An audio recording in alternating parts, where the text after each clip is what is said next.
Hey everybody, Finity from Reality Skewed Gamers here, and you are listening to The Escape Pod. Wait for it. Wait for it. Wait for it. Cast!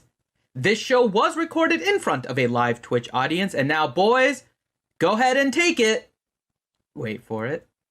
Wait for it. Wait for it. Away! One is a Grand Arena specialist from the UK. The other is a territory battle tactician from the US. Together, there are no signs of intelligent life on board. With both having played this game since launch, the one thing we are sure of is that you will be entertained. The Escape Pod Cast, a service of the Escape Pod Castaways. A weekly podcast about the mobile game Star Wars Galaxy of Heroes. Live from the network studios of Yavin 4, here are your hosts, Neil Andrew Eyre and Paul Anthony. Coming up on this week's edition of the Escape Pod Cast. The new calendar is out. See any holes, Paul? Nope, they're starting to cover their tracks, if you will. But the title update is coming next week, from the sound of it.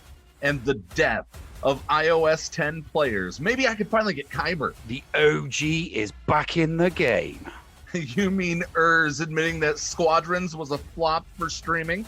No, Warrior is returning to the game. It seems a bunch of people are crawling back, not just them. Or you could think of it as coming home, Paul. Well, whichever it is, we are happy to have them. This week's incoming transmission was found by you, Paul. Yes, Revan The Legend sat down with us for a recorded interview this week. Ah, yes, the logistics of talking to overseas streamers.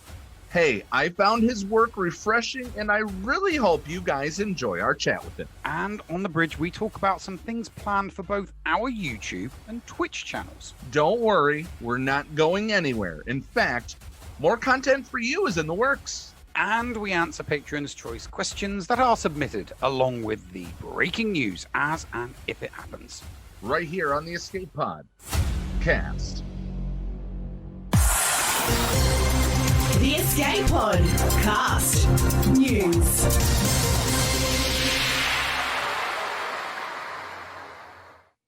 Hello there, ladies and gentlemen, and welcome one and all to another fine episode of the Escape Pod Cast. I'm your host, Neil Andrew, and as always, I am joined by my hetero life partner, Paul Anthony. Paul, how are you today? I'm doing well. Dr. Jojo and Sam Account X, both subscribing. That means one thing away from a hype train. It'd be nice, but, you know, it is what it is. Guys, thank you so much for stopping by. We really do appreciate it. It's been a light news week, but a heavy news week at the same time. Light as in not much, heavy with data mine everywhere. With the first thing that I want to start out with, thank you, Plasma, for the 25 bits. The first thing that I do want to start off with here is the fact that there is a bug out there that affects Galactic challenges. If you fail the first Galactic challenge, I think you have that down there on the ticker, right? Yeah, it's down there on the ticker. If you fail the Galactic challenge on that tier the first time, you will not get tier 1 rewards. You will not get first time clear rewards. Because I guess it got coded to say if they win it on their first attempt, not the first time that they win it. That's not good. No, that's not good. That is not good. That's very bad. Especially if you didn't know it. You see, now the people that haven't done it know about it, know that they need to go in strong. They need to go in heavy in order to get the rewards, because they know if they fail it or if they pull out, they ain't getting the rewards. And by the way, thank you, Run DMV, for the 8 bits. Schnarman starting up the hype train by subscribing at 6 months. Or subscribing for the past 6 months at tier 1. Thank you very much, Schnurman. Is that a hype which train? Means we have a hype train. Oh, chew effing chew. As Heinze would say. So what they said about this is that they are not going to, they'll provide an update early next week to keep us informed about the issue. Rather than pulling the event midway through, they're going to let it run its course in order to prevent additional issues. That's okay. So that's a good thing. Yeah, but it sucks for those that aren't going to get the rewards because of the bug. I mean, That don't get me wrong. I mean, people that still do it, if they don't do it the first time or if they have to pull out, still aren't going to get the rewards. But at least anybody reading the forums will know going into the event that this bug exists and that they need to get it first time or they ain't getting the rewards. Yeah, That's all I'm saying. Yeah. I'm okay with this because what comes early next week? The death of iOS 10 playing Star Wars Galaxy of Heroes. Smallest violin in the world playing just for iOS. What happens on Tuesday of next week, Neil? I don't know what happens on Tuesday of next week, other than the day before the GA Center. Well, the day before the GA Center is the day that GAC goes away for a week. Yay! Yay! Oh, we get a break. I must admit, I used to hate the break, but now I like the break.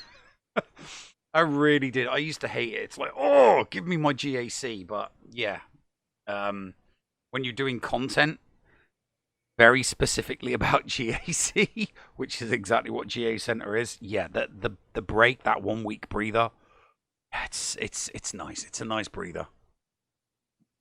Yeah. But there is, speaking of GAC, we do know that next month, thanks to also the calendar, is 3v3 with a focus on bounty hunters. Oh yeah, I can't. You know, I love 3v. I'm one of the people that I love 3v3. I know a lot of people out there don't like 3v3. I love 3v3. If I was facing GLs, maybe I'd feel differently about it. Especially now we have 4 GLs. Maybe I'd feel differently about it, but I'm not overly, I'm not overly concerned about facing GLs. So yeah, 3v3 is always a lot of fun for me. Always a lot of fun for me. By the way, for those watching live on the Twitch live recording, we have just over a minute left in the hype train. Would love to see that go as far as possible, to help Neil and I take care of some things that we need to take care of. So, that will be my only plea during this hype train. So there you go. All right. So the feats this time around: apply thermal detonators 20 times. Easy. That's easy. That's an easy one. That's such an easy Greedo, one. Zam, Dengar. Yeah, exactly. You can complete that feat in one battle. That's an easy one. Gain critical damage up 20 times in Grand Arena. Gain what, sorry? Fairly easy too, with using Grief and Boba. Gain critical chance up. Critical damage up. Oh, critical damage up. Yeah. Oh, thank you for the biddies. Yeah. Oh, thank you, Dr. Jojo. Thank you, Dickie Darkside. Thank you, Helenix. And you guys did complete the level 1. We'll see how far it goes here. Whatever it takes, win a Grand Arena battle using Aura Singh and Boba Fett. Yeah, I might be able to do that against some really, really weak opposition because my Aura Singh is 3 stars on all my accounts. I got her as a marquee character and then never did anything with her. So, what would be really fun if they held true to Clone Wars and put out when you went in with that, if Aura Singh was in the party and you had Boba Fett, then you would end up getting young Boba as the skin.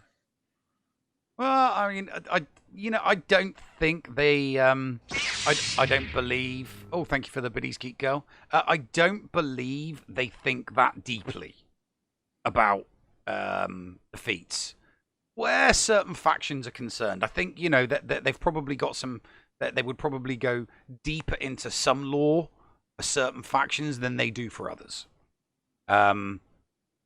A bit like you, a bit like back. You remember that? You remember the territory wars? You remember the territory war back in at the end of 2018, where if you went in with Mace Windu against of course against I remember that one. Against Jango Fett, it was an insta kill. Oh, that too. But I took a Gear 10 Mace when it was Mace Windu against Jedi or against Sith. I took a Gear 10 Mace and just totally wiped the floor with a 12.5 Treya team. You remember? I remember the bug one as well. That was a good bonus territory wars. That was an interesting territory wars one. And then obviously the bugs got their rework, and it was like, yeah. I think just imagine what that would be if they did it again. Yeah, no, I think it would be I think it would be a lot of fun. Not taking characters or banning characters, but you know, giving us some, because we've had over a year of vanilla territory wars right now, and you know, throwing a little bit of flavor in there, like they do with the feats. You know, I would love to see them do something along the lines of GAC feats in territory wars. Why not throw some feats in there for extra banners? You know, defeat a certain squad with a certain other squad for some, you know, some extra, you know, for some extra banners. So you're saying putting feats in territory wars? Yeah, why not? Just to add it, just to give it a little flavor. And have it add to banner score. Yes. Definitely. I don't like that at all. Well, that's going to be one of my future things. I'm making a list of my. Are you checking it twice? I'm making a list. I'm checking it twice. I'm going to find out who's naughty or nice. But yeah, no, I'm doing the. I'm going to start doing a series of videos. Is this crackpot theories with Neil? What is this? No, it's not crackpot theories. It's going to be they're like Dear John letters, but it's not Dear John.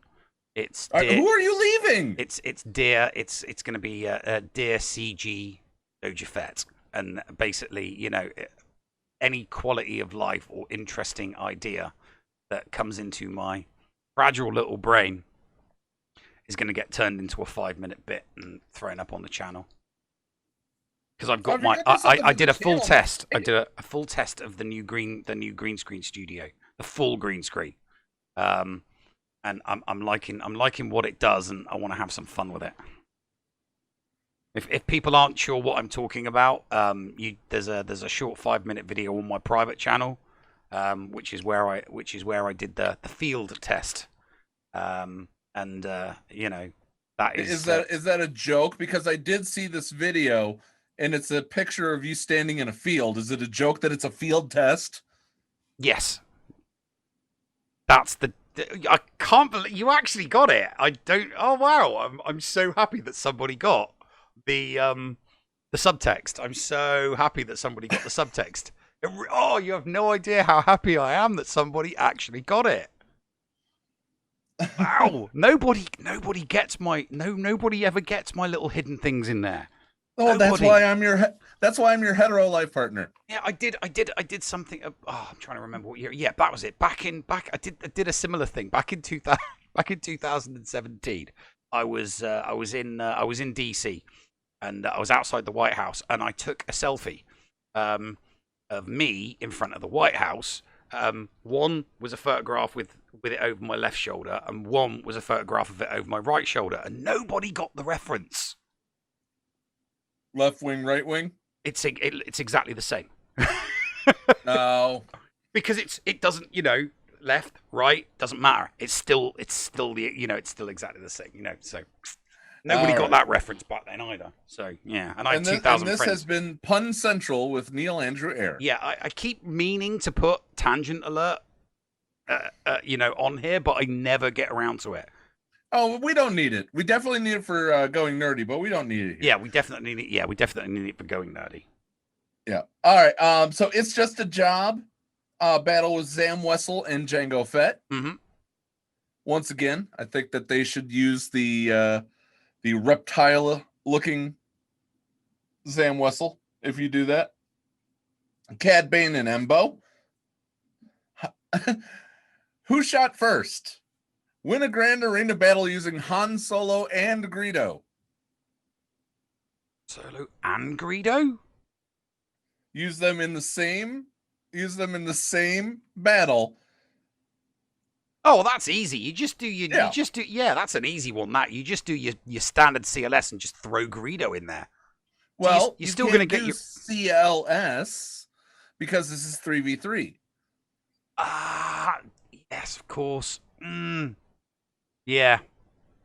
Oh man, yeah, that's a spat. Yeah, that's a spanner in. I mean, if you come, you just still Greedo lead. Use Greedo lead with Chewie and Han. Yeah, I suppose you could. Then that saves up. Get this. That saves up CLS to go with Mon Mothma and Chupio. I was thinking of having some fun and doing a trio of Lukes. I was thinking Farm Boy Luke, CLS, and Jedi Knight Luke. So okay, let's talk about fun 3v3 ideas. I was thinking that could be the Luke team. Yeah, the Luke team. Yeah, no, that would work. That would definitely work. Work. Oh, people in chat are commenting on the Chiron underneath. Is Warrior actually back? We'll get into that in the second segment. We will get into it in the second segment. Don't worry. We're going to get back into the OGs, the OGs return, triumphant return. But yeah, no. I don't know. Yeah, Mon Mothma and Chupio. I'm pretty sure that they were around for the 3v3 that we had last month. And her and Chupio were pretty damn good. I did what was it? I'm trying to remember what it was. That was it. I did I did Chupio. I did Mon Mothma, Old Ben, and Chupio in 3v3 on the back because they were all pretty weak, and they got me a couple of holds because people would look at it and go, "Oh, I can solo this with something trash," and then they didn't. So it's one of those. It's kind of like you're setting it. There are lots of combinations with weak 3-star Mon Mothmas that you can set for your opponent with 3v3. That's for sure, and I will be. I very much plan on. I definitely plan on doing that. It's a bit like the C-3PO Ewok trap. People see Ewoks with C-3PO and they go, "Oh, that's easy. That's a nest one." That it's like, it's a nest timeout, team. Don't try. It's not going to work. So yeah, and it works better on 3v3 than it does on 5v5. Yeah, don't ask me why it does. Attacks. So I'm just interested. I think with the 3v3, what's really going to interest me is how it shakes out with the GLs. How it's going to shake out with the GLs, because we know from various different theory crafters that GL Luke on defense sucks right now. And if he sucks in 5v5, he's probably going to suck in 3v3. So I don't imagine a lot of GL Lukes being left on defense. I also don't imagine a lot of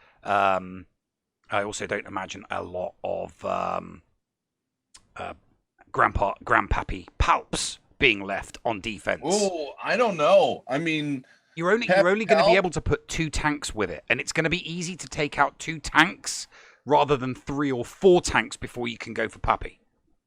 Traya and Scion with Pappy Palp is yeah. All right, okay. It's going to be crazy. It's going to be absolutely crazy.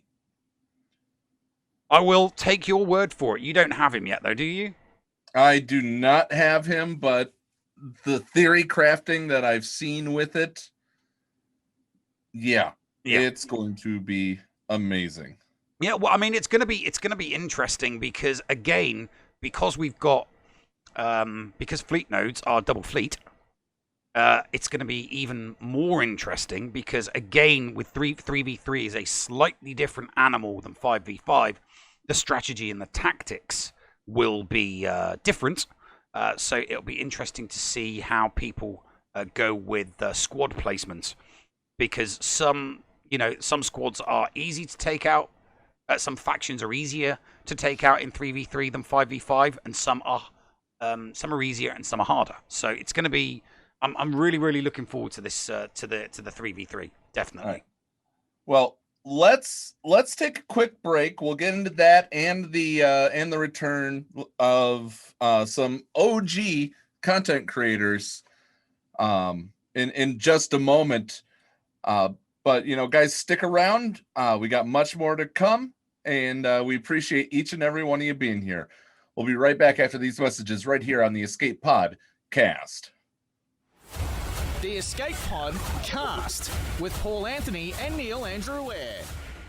This is Macaius, and I assure your privacy and confidentiality when using my remodding services. G'day legends, this is Heinzie. Did you know Macaius Modding Mayhem is the premier modding service for the game that we all love, Star Wars Galaxy of Heroes? With some of the most affordable rates in the industry, Macaius will remod your roster from top to bottom with continuous consultation with where to go from there. Macaius has a 100% satisfaction guarantee, and he has tons of additional services available as well, like a full cleanup of your mods, PvP plans, and lots more. Contact Macaius today on Discord, all in lowercase guys, MIKAYAS 0127. That's MIKAYAS number 0127, or hit up MacaiusMods@gmail.com. I fully endorse Macaius Modding Mayhem, and you will too. Macaius Modding Mayhem, the official remodding service of the Escape Podcast and the Escape Podcastaways Network. Hello friends, this is Thaddeus from Going Nerdy, and I approve this message, and am compensated for signups for this service. The world's largest audiobook library is at your fingertips, and the Escape Podcastaways wants you to try it for free. Head on over to escapepodcastaways.com and click the Going Nerdy offer button to claim a free audiobook and 2 Audible originals. Cancel anytime, and it's absolutely free to sign up. Check out Audible and support the Escape Podcastaways, all for free. See Audible website for details. Restrictions may apply. Did you know that if you signed up to become a Patreon, you could get tons of rewards? Force Ghost Scotty could do a roster review for you. Neil Andrew Ware could share Grand Arena tactics. Or Paul could even help you get maximum stars in Geonosis Territory Battle. And you even get access into the after show. Sound good? Sign up to be a Patreon today. For as little as $2 a month, you could unlock a ton of potential content and also get closer to the hosts. Head to patreon.com/the Escape Pod to sign up. Hello, I am Andy Bees, commander of the 506 Procrastination Battalion. And I'm Camp Director Flair of Gaming Embers. We are the officers of the Chain Gang. We're a collection of Twitch streamers that like to stream our Grand Arena Championship battles. In Star Wars Galaxy Heroes, we feature accounts of all sizes. From the large accounts, like Fruit Ninja Mike, to the small accounts like, well, mine. We have Grand Arena action for all viewers. With names like The Llama, Ran B, Dr. Zeppers, Mr. Jigabachi, Geek Girl 1980, Rico, Kate Gaming, Flair, Andy Beads, and the Escape Podcast's own, The Nev. We bring you continuous game action every day during the attack phase. Check us out and ride the raid chain from streamer to streamer with us. The Chain Gang is proud feature of the Escape Podcastaways. See you on the chain, ya hosers. The Escape Pod Cast.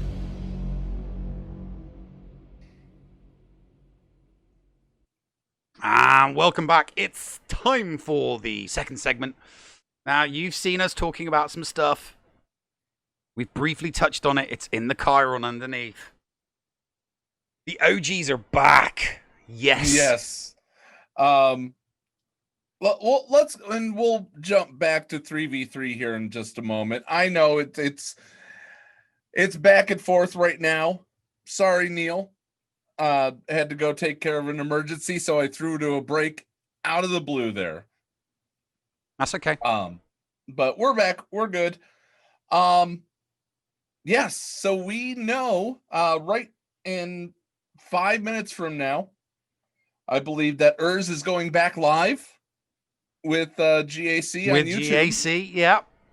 So Urs is back playing the game. He started back. He started back last week, just dipping his toes in the water, and he admitted that he was wrong. Squadrons is not the new game that everybody's going to be playing and streaming and throwing money. Well, I mean, it depends. I've been watching some podcasts. Other not live streaming, not people live streaming playing the game, but actual podcasts. And there's a couple of good ones out there. I couldn't tell you the names off the top of my head because the algorithm just dropped them into my recommended videos. But one of them was talking about how Squadrons could be better if they kind of like roll back what EA said they were going to do, which was they weren't going to be doing DLCs, they weren't going to be doing anything new to it once it was released. But I think the one suggestion that has been made is private battles. Because right now dogfighting is just, it's 5 random people versus 5 random people. And these podcasters who seem to know their stuff genuinely seem to think that if people can create private matches, a private squad of 5 against a private squad of 5, that it could potentially be an esport. It has the potential because everybody has the same thing. It's based purely on skill and ship selection. So you could do a 5v5, turn it into a 5v5 esport if people can select private matches. But will they do it? That's the question. By the way, 2 things on that. First, on on Urs itself,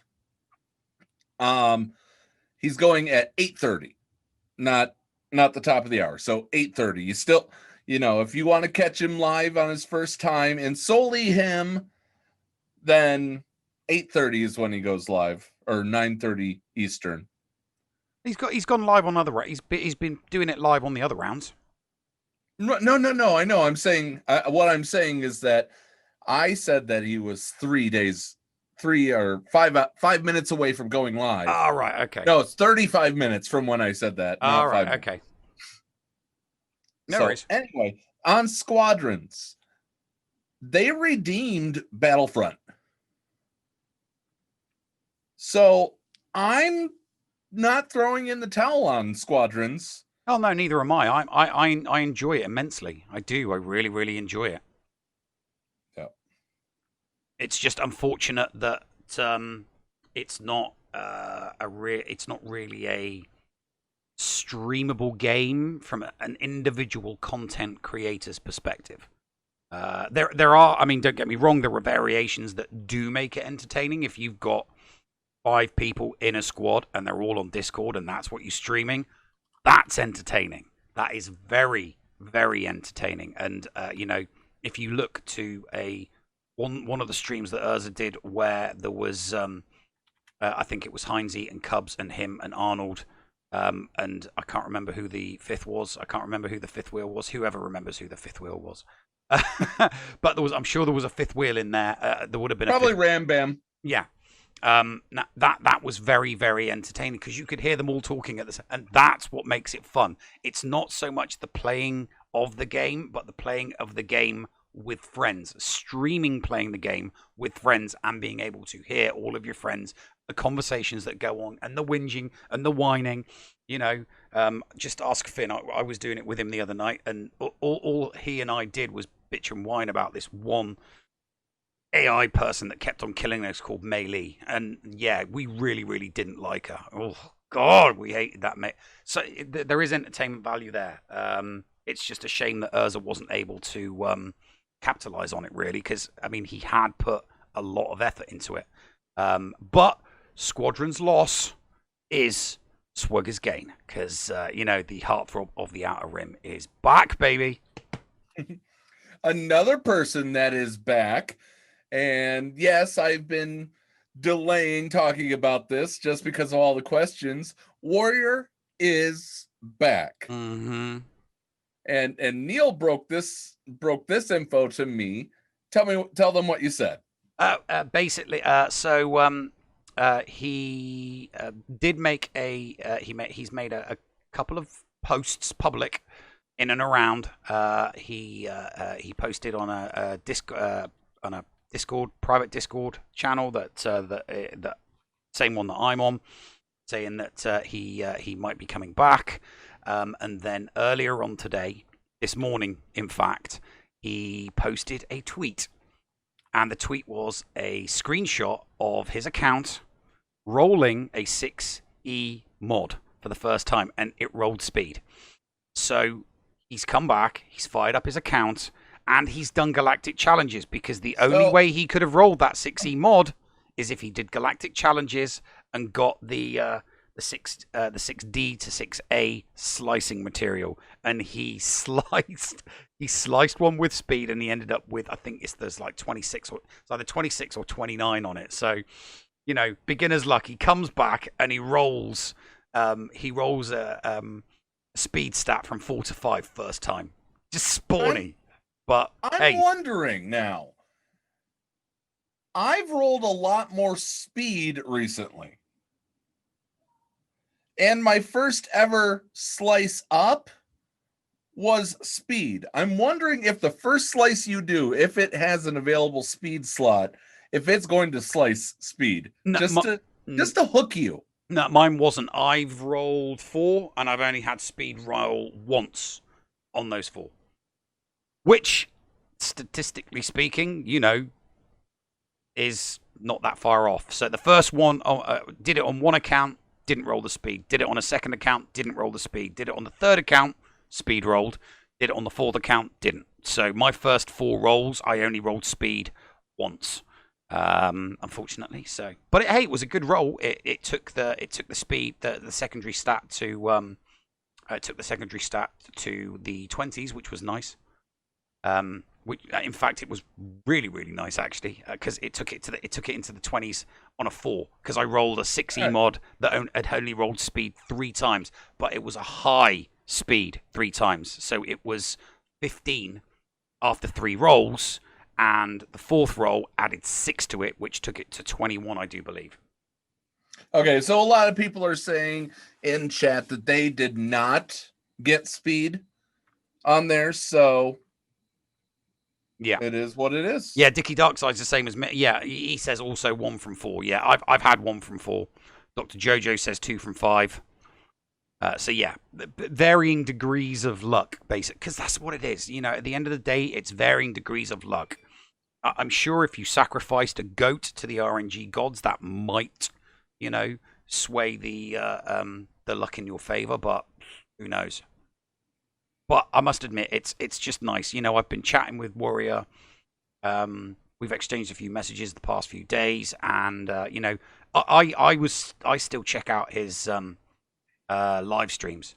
And his last 2 live streams on YouTube, he's been a proper tease, because he's been using a Star Wars Galaxy of Heroes thumbnail for his live streams, and it's like, as soon as it's in chat, it's not him playing it, it's his friend SureShot. So it's his friend SureShot, because he always does his live streams with his friend SureShot, who plays his account. So Warrior hasn't been playing his account, but his last 2 streams, they have been streaming SureShot's account. And I just think that kind of, that kicked in, because, if we go back all the way to when Warrior originally left the game, he said he would return if certain conditions were met regarding new content, regarding changes to the game, and clearly some of the another one of them was communication, if you remember. So he's played. One of the conditions was better communication. So obviously, we would, the community was, and the viewers that were in those 2 streams, we were telling him about, double fleet nodes on GAC. That really that raised his eyes, because we love ships. He and I love ships. He absolutely he's the original. He was the original #1 numero uno ship theory crafter. So that definitely liked it. The new communication. Obviously, Galactic Challenges is something that he liked, because he wasn't that there was no letdown for him regarding Galactic Challenges like there was for me, because I was on that hype train. And then obviously when Galactic Challenges first came out, because I built my hopes up so high for the new game format, obviously for me it was a letdown. Warrior hadn't been following that, so Warrior didn't know the disappointment of the original rollout of Galactic Challenges. All he knows is the new, updated, improved rollout. So he sees that. He sees the new Galactic, the new GAC. So yeah, there's I think that there's a lot of the criteria met to bring him back has been met, and that's why he's come back. There is one thing that he said that I'm still waiting on in his exit interview that we did with him. What was that? He said that pirates were coming before the end of the year. Yes, he did. So I think we should get him on and roast him for that. Hey, we still got 2 months. Or maybe I should pull an Arnold and say, bring Hondo to the game where I delete the channel. You really want to do that? I don't think we have the kind of A, we don't have that kind of pull, and B, Carrie no longer works at CG. So well, if you remember, she did say that they told Arnold that it was coming, but it was going to be coming after his deadline. But he already had his like he said, it was his original channel. And that was what he would do. It's still his channel. It's a bit like politicians when they play with words, and lawyers. They say one thing, but they mean something else. So everybody, he's going to delete it. It's like, no, he's not. Of course, he's not going to delete his channel. He's probably got another channel that he's going to delete, and that's exactly what he did. But it was still entertaining. Yeah. I mean, I could delete the Escape Podcast for Kids. But we haven't done anything on it yet. We haven't done anything on it yet, so there's no substance to that threat. There needs to be substance behind a threat. If there's no substance behind the threat, it is, for all intents and purposes, an empty threat. People are like, yeah, and go ahead. Llama in the chat says, excuse me. It's because I set up the channel the wrong way. I just haven't been arsed to get to reset it up. So that's all it is. And there was a couple of backwards and forwards earlier on today between me and what I basically tweeted to him, if you're back, you're gonna love GAC, and B, you need to get that stuff streamed on Twitch. And what did he say when you said Twitch? What did he say to that? He put that his response to me was Twitch ? That's how much he's been out of it. He does not even know. He's like, Twitch? So yeah. So I'm hoping to have a conversation. I'm hoping to have a more in-depth conversation with him in the coming days. It depends. I get that he's a busy person because he has a lot of stuff going on in real life, obviously. But it'd be nice to have a bit of a chin wag and catch up with him and just let him know about Twitch, because a couple of other people chimed in on the conversation. It's like, yeah, you know, if you're gonna do your GAC live, Twitch is definitely the place to do it. And maybe I can, push him in Flair and Andy's direction for Chain Gang.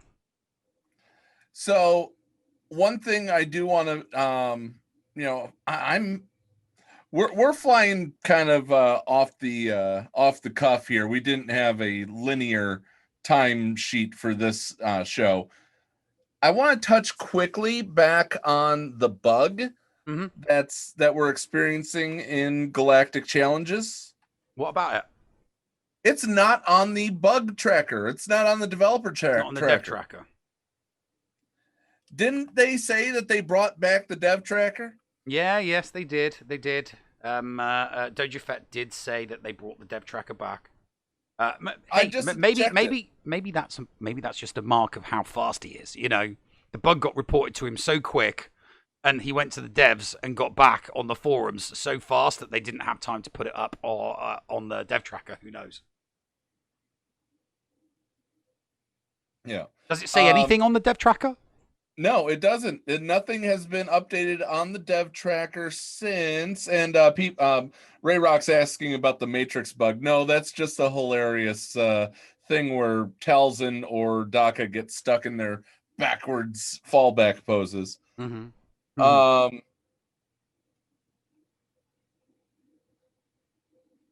You look like you're reading something. I'm looking. Yeah, I am. I'm looking for the. Okay, here it is. The developer tracker. The last thing anything was updated was yesterday. And that was them just changing names of cards. Oh, right. Okay. So nothing new. Nothing new there. No. Oh well. I mean, we could talk about the speculation regarding the data mines. Wait a minute. JJ Manor says Ventress did it for him as well. Ventress got stuck in the fallback animation. I have yet to see Zombie, and I've yet to see Talia. I have not seen Asajj either. So yeah. Or well, he says he saw Asajj. Dickie Darkside had Talia. So yeah. It's all hilarious. For those who don't know what we're talking about, in the Galactic Challenge, if you kill off and if you kill off a character and zombie revives them at the exact same time as the Galactic Challenge ability that revives everybody happens, they get stuck doing the backwards bend like Neo from the Matrix with Agent Smith shooting bullets at him. I haven't logged in today, so I wouldn't know. No, I've not logged in yet today at all. Naughty me. So yeah, do you want to talk about the speculation regarding the data mine then? Because you did mention it at the beginning of the show. So yeah, we did. And as far as the data mine goes, a lot of people are getting excited for some content creators put out videos saying, Ermagerd is Baby Yoda coming to the game. I haven't seen the videos, but I've seen the tweets. Okay. The reason they are that they're thinking that Baby Yoda is coming to the game is because a Mandalorian pack with the name of Protectors of the Child. Protectors of the Child. That would be Queel and IG-11. Yeah, we don't. The Protectors of the Child pack, that would include Queel and IG-11. Yeah, it would. Absolutely would. That's what I mean. Thaddeus's speculation was along those lines as well. But I think that they'll also start throwing. They'll finish the 5, so they'll give us IG-11. They'll give us Queel. It would have been a lot more fun if they just reskinned IG-86 and the Ugnaught. I think that would have been much more fun to reskin and give them an upgrade.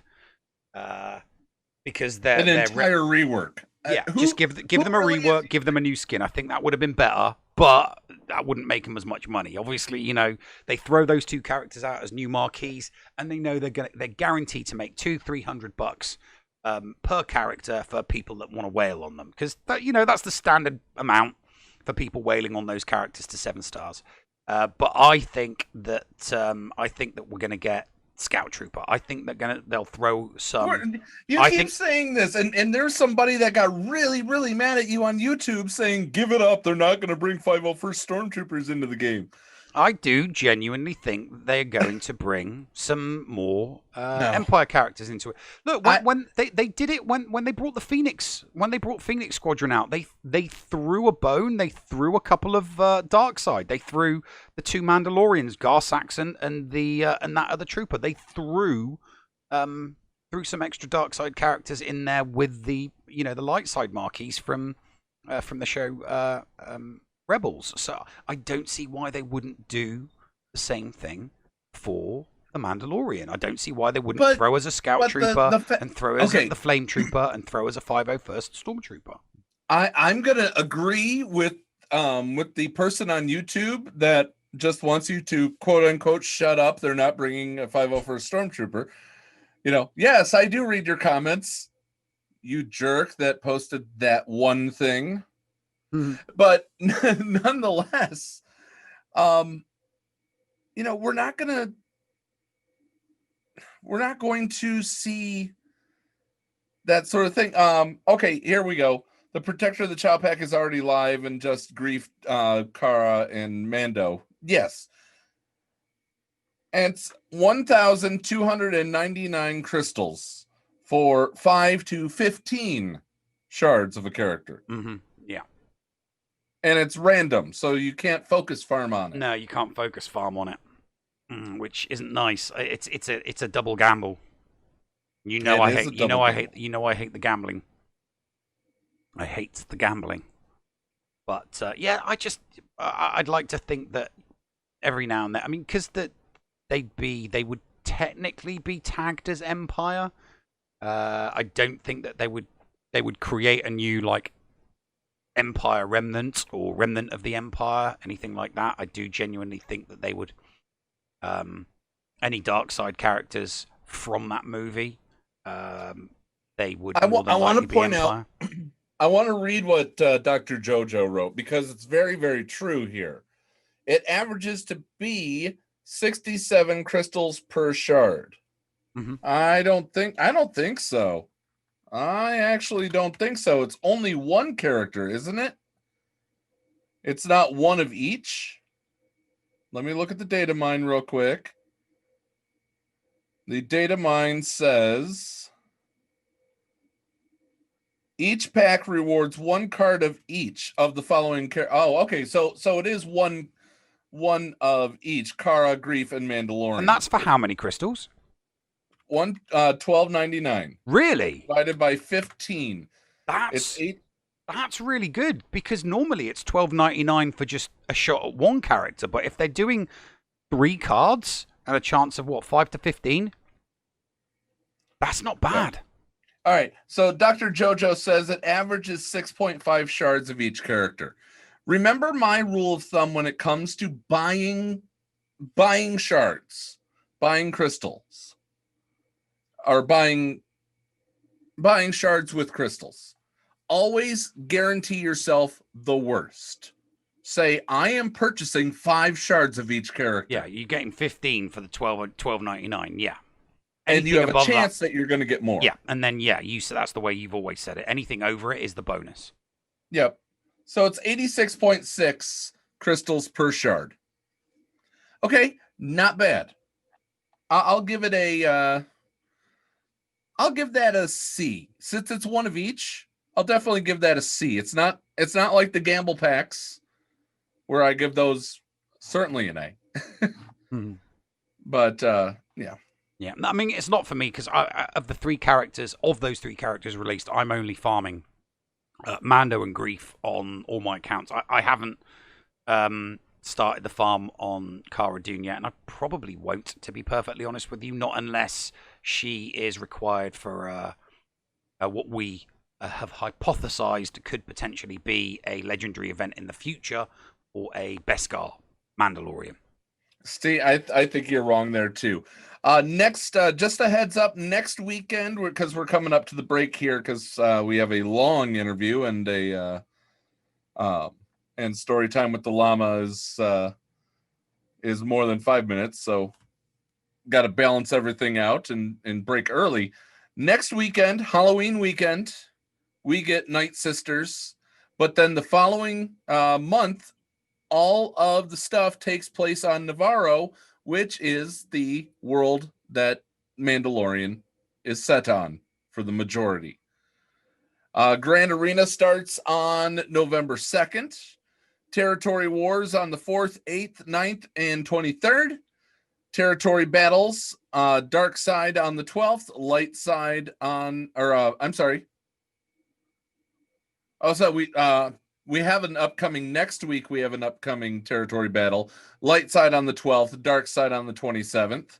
So, November 27th. Let's see, what is that? Yes, on Thanksgiving, your Territory Battle officers will be getting ready. Take pity on them, buy something for them on Black Friday. Oh, the ads for the Black Friday deals. I've already seen them on. I don't know about you, but I've already seen them on YouTube. So no, I don't have anything to spend on Black Friday. So yeah, well, I mean, if there's people out there, look, there are some pretty sweet looking Chrome. There's a pretty sweet looking Chromebook going for $100 at Walmart that they're planning on doing just for Black Friday. So. It looks like a pretty sweet machine, So anybody needing a brand new laptop for $100, Walmart doing them just on Black Friday and on Chromebook, to tie this into Star Wars, you can install Chrome apps on a Chromebook. Yeah, on a Chromebook you can. Yeah, indeed you can. So you can install Galaxy Heroes on a Chromebook. Mm-hmm. Coming up, story time with the llama and an interview with Revan The Legend, a brand new streamer, small account, but the experience behind him that may take him very, very far. And I want you guys to meet him right after these messages right here on the Escape Pod cast. The Escape Pod cast with Paul Anthony and Neil Andrew Ware. Hello, Escape Padawans. It is the llama here to remind you that the Escape Pod Castaways are on social media. We're on Facebook, we're on Twitter, you can catch us on YouTube and on Twitch every week streaming Star Wars Galaxy of Heroes, LEGO Legacy Heroes Unboxed, your favorite new Galaxy of Heroes show GA Center, and so much more. Come catch us on the web. Are you a member of Team Paul or Team Neil? Maybe you prefer story time with the llama, or dabble in the buttery side of the Force with Biscuit Weasel. Or maybe you like the Escape Pod talents from Down Under like Heinzie and Scotty. No matter who you support, you can get one of my designs from the Escape Podcast merch store. Just go to escapepodcastaways.com, click on the merch link, and it will take you to the TeePublic site where you can support me, Mrs. Anthony, also known as Critty K. Also be sure to check out the Mrs. Anthony Shirts channel on the Escape Podcast's Discord server weekly to vote for my latest shirts in the Design Derby on Woot. Links for both of these are down below. Thank you for supporting the Escape Pod cast. Heinzie from the ANZGC is officially a member of the Escape Pod Castaways. Make sure you go and search for Heinzie on YouTube today because he live streams a lot of his GAC content, and not only does he do that, he also does some pretty fun videos from time to time, including a behind the screen and also streaming Jedi Fallen Order. And from time to time, this idiot might drop by. Head on over and check out Heinzie today on YouTube, a part of the Escape Pod Castaways network. The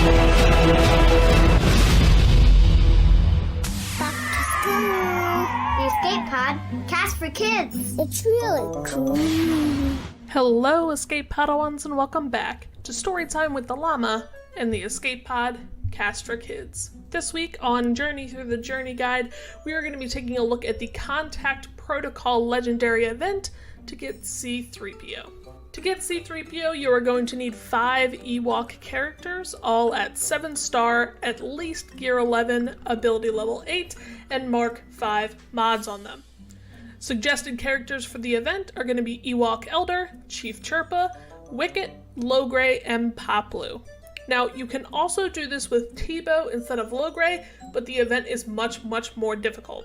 This event has 7 tiers to take C-3PO to 7 stars. Like all of the other legendary events, C-3PO will unlock at 5 stars with 5-star required characters, so I highly suggest once you've got 5-star Ewoks to go ahead and try and get C-3PO at 5 stars.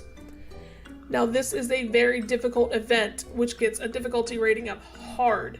Now, it's very tricky, it takes a lot of RNG. I highly suggest to make it a little easier on yourself, go a little bit overboard with gearing up your Ewoks.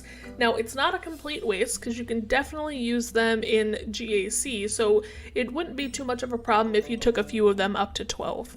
Let's take a closer look at C-3PO himself. He's got the light side tag, he's a support character, a droid, he's also got the Galactic Republic, Rebel, and Resistance tags. As far as his abilities go, his basic Baffling Trick inflicts the unique debuff Confuse for 3 turns, with a max of 3 stacks, and it can't be evaded on the target ally. Now, if the target ally is already confused, the duration of the confuse will reset, so it'll go back to 3 turns. It also reduces the target's turn meter by 6% and 3% more for each stack of translation on C-3PO. Now, the debuff Confuse gives detrimental effects on the target ally based on the number of stacks of Confuse it has. So for 1 stack, they can't gain any buffs. For 2 stacks, they can't counter, assist, or gain bonus turn meter. And with 3 stacks, whenever they use their basic, it increases all of their other cooldowns by 1. His special ability, Oh My Goodness, gains C-3PO potency up and stealth for 2 turns. Then he and another target ally gain translation for 3 turns. This ability will also inflict Confuse twice on the target enemy and call all other allies with translation to assist with 50% less damage. So when you use this attack and select your target ally, you're going to want to make sure that you pick someone who doesn't already have translation. His first unique ability, his first of 5 by the way, is Protocol Droid. With this unique ability, C-3PO has plus 20 speed. While he's active, Galactic Republic, Rebel, Resistance, and Ewok allies gain translation for 3 turns each time they use a special ability. This cannot be copied. If the character already has translation, the duration of translation resets to 3 turns. Whenever 3PO is defeated, all stacks of translation will expire. Now, the buff translation gives beneficial effects to the character based on the number of stacks of translation they have. 1 stack, they gain 30% max health. 2 stacks, they gain 15% critical chance.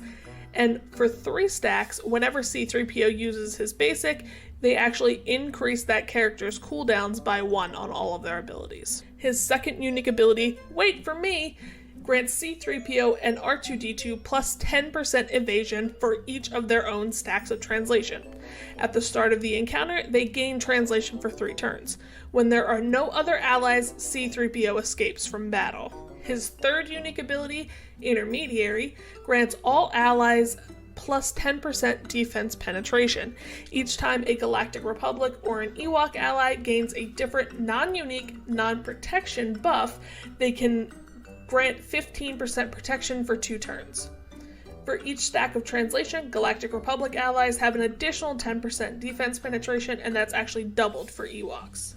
His fourth unique ability, Cyborg Relations, grants all allies plus 10% potency. Whenever a Rebel or an Ewok ally uses their basic ability, they inflict Expose on the target enemy for 2 turns. For each stack of translation, Rebels have plus 10% potency, and it's doubled for Ewoks at 20%. His final unique ability, Fretful Mediator, grants all allies plus 10% critical damage.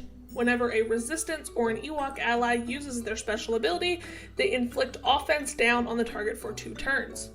Now, for each stack of translation, Resistance allies have plus 10% critical damage, and that's doubled for Ewoks at 20%. C-3PO has 2 Zetas. His first one is on his special ability, Oh My Goodness, and his second is on his unique Wait for Me. Both of them are excellent Zetas. I highly suggest you invest in both of them. As far as mods go, you're really going to want his primary to be potency. You want those debuffs to stick. His Secondary kind of focus for mods are going to be speed, tenacity, and survivability. He's going to be stealth a lot because of his special ability, but he can be targeted when he's not stealth, so you want to make sure that he's not going to be, hit once and go down. Teams you can use him on, he is excellent on a Padme Galactic Republic team. That personally is where I use him most often. He's also great on a CLS Rebels team. He's pretty good at a JTR Resistance team, and because a lot of his unique abilities are focused on Ewoks, he actually is pretty good on an Ewok team, but he's usually not used there very often. Like I said, the main kind of teams you're going to see him on are going to be that Padme Galactic Republic team. He's excellent in that team. That's all for me. Tune in next week for more story time with the llama and the Escape Pod Cast for Kids. This is Macleod, and I assure your privacy and confidentiality when using my remodding services. G'day legends, this is Heinzie. Did you know MacLeod Modding Mayhem is the premier modding service for the game that we all love, Star Wars Galaxy of Heroes?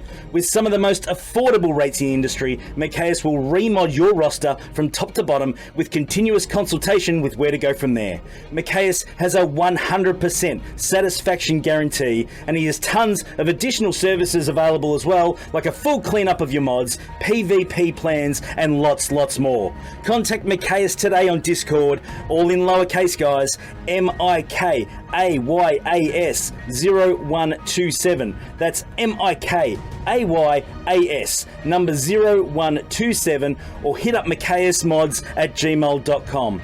I fully endorse MacLeod Modding Mayhem, and you will too. MacLeod Modding Mayhem, the official remodding service of the Escape Podcast and the Escape Podcastaways network. Receiving incoming transmission.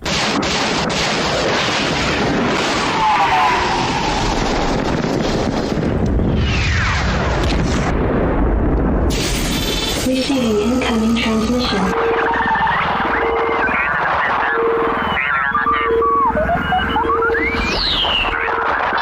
Receiving incoming transmission.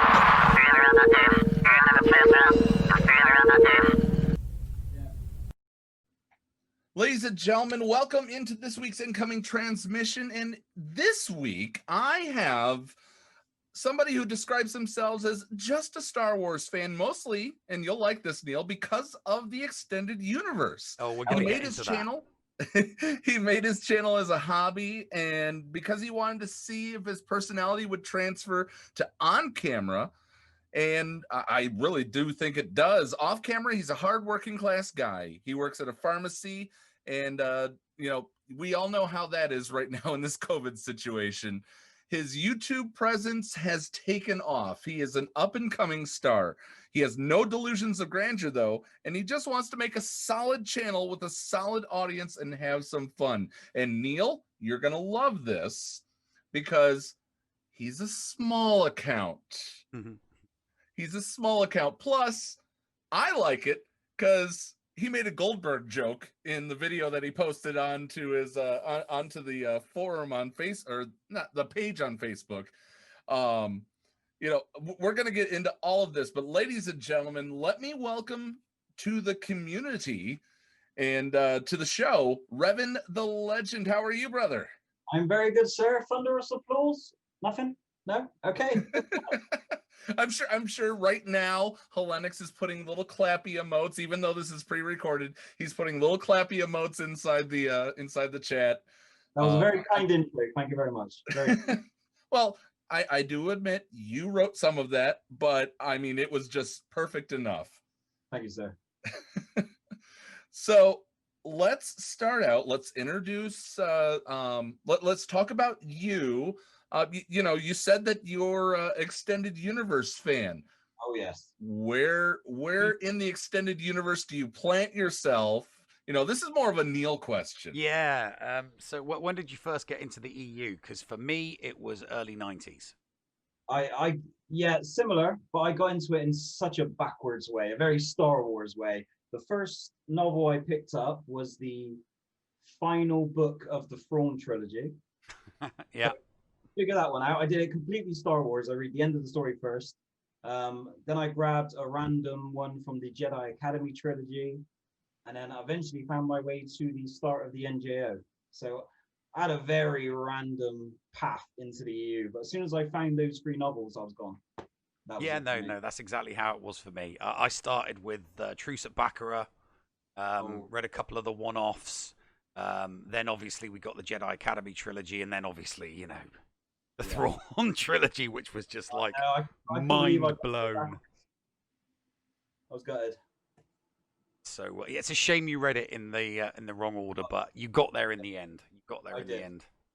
So I've got this warm fuzzy feeling because obviously I'm getting the West Country accent, and I lived in the West Country for like a third of my life. So yeah, it's nice to hear the Bristolian in you. Oh, it's there. Oh yeah, it's there. Oh yeah, it's there. It's there. It get worse, I'll tell you. Oh, what did I book? Yes. You made a mistake. You made a mistake. So, you know, how did you get into Star Wars itself, though? Do you know, the weird thing is, I remember watching the movies as a kid, and I remember enjoying them, but I don't ever remember being crazy about them until I read the books. And I think because the books extends the story of the characters on and on, I think it's like a TV show. The more you binge, the more deeper you get. So I think when I took the movies plus the novels, I just learned so much about these characters that it made me come back to the movies as an even stronger fan. Because obviously, you watch the movies, there's 3 films, you learn about, let's say, 5 years of Luke Skywalker's life. And then the novels gives you an extra 10 years. And then you come back and you see more, and you know, you branch off, you dive into more characters. It's literally a black hole, and it sucked me in. And as soon as I read the books, that was it. I was done. Did you get into the graphic novels at all and the comics?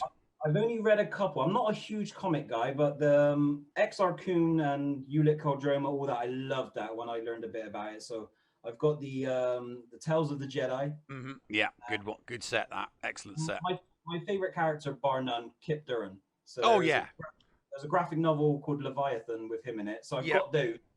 Kip Duran was like you kind of, when you first read about him, and you know, it's because obviously Luke's kind of off doing his thing. Kip Duran was like, you know, Han Solo going back to when Luke was a kid and like taking him under his wing. Such a good analogy. He literally is the Jedi Han Solo for a large period of the EU. And he is. A little bit, I think, but yeah, I exactly know what you mean there. Mm-hmm. Yeah, which is weird because he had his own kids, but you know, wanted to take Kip. Yeah, precisely. But they didn't go that route. But yeah, love me some Kip Duran, big time. So you're this is awesome. This is really cool. How did you find the game, though? How did you find the game that we talk about, Star Wars Galaxy of Heroes? So do you guys remember a Star Wars game called Force Collection? Ever play that? No. Force? Oh, that was the card game. It was like a trading card game, wasn't it? Yeah, so it was a trading card game, but there was also a combat section of it. So each card would have, similar to Galaxy of Heroes, each card would have a power and ability. So you would have, let's say there was a Leia sniper card. So her ability was that she would be able to attack people from farther in the formation. You know, it's all very tactical, very similar to Galaxy of Heroes. Mm-hmm. I discovered that, and that was basically, my YouTube channel was about that game. But it was made by Konami, and as soon as Disney bought Star Wars, the license came up, and I kind of stopped, and everyone was like, you need to go play Galaxy of Heroes, it's amazing. And I ended up getting pushed into it, and I'm glad I did, because Galaxy of Heroes is awesome. I wish I'd have found it a lot quicker than I did. So how long have you been playing? I would say seriously 3-4 months. Oh, I mean, wow. I did discover the game a lot sooner, but I dabbled. I didn't really understand it, the mechanics too well.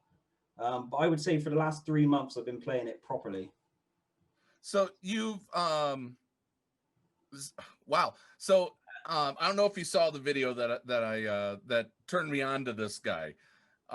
It was that he was all excited with these purple characters, purple ringed characters. Still excited. He's unlocking, you know, who was it that you unlocked? There were 3 of them that you were all excited about. I know Thrawn was one of them. Yeah, so Grandmaster Yoda was the other one, and Palpatine, Emperor Palpatine. The which what I now realize is the basic version of him, because obviously there's the new Galactic Legend Palpatine now. Yeah, but still, he's I'm so excited. I mean, Palpatine's a badass. I unlocked old Obi-Wan yesterday, and I was gassed about that. I was like, woo! Until like, everyone else is like standard, but I was so happy. It's nice being a noob.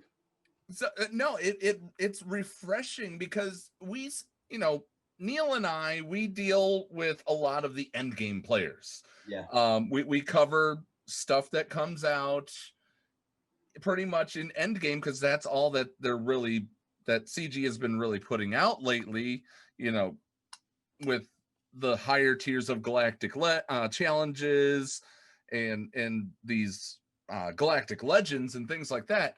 So, it's refreshing to see somebody at the beginning stages of the game making really, really good progress in the game, enjoying the game, and playing it to be a player, not a high-end, whale and all that. Have you put any money into this game? This is the question that Neil always likes me to ask, because he's got his little hole punch ready. He hasn't. If he put money into it, he'd have bought the Hyperdrive bundle by now. So he hasn't. A lot of people tell me I should.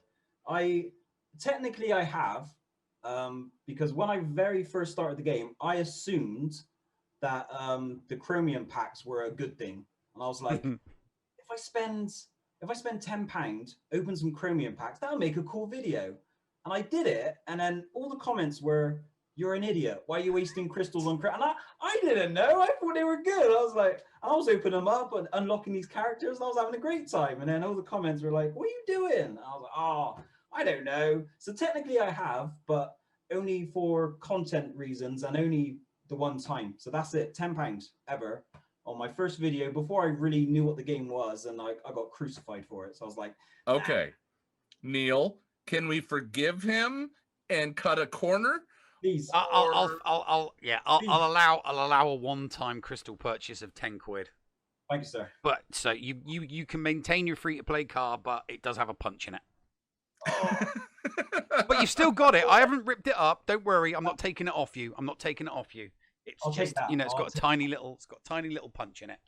But it's like, talking to a babe in the woods.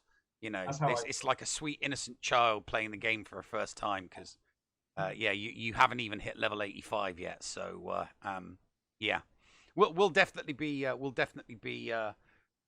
talking. Well, I say that you are going to get absolutely hounded with advice from everybody. Oh, you've got to go down this route. You've got to go down this route. If you're free to play, you got to do this, and you've got to do that, and you've got to do this, and concentrate on this. So don't worry. You're going to be your baby count is going to be well taken care of. I welcome it, to be honest. I do welcome it.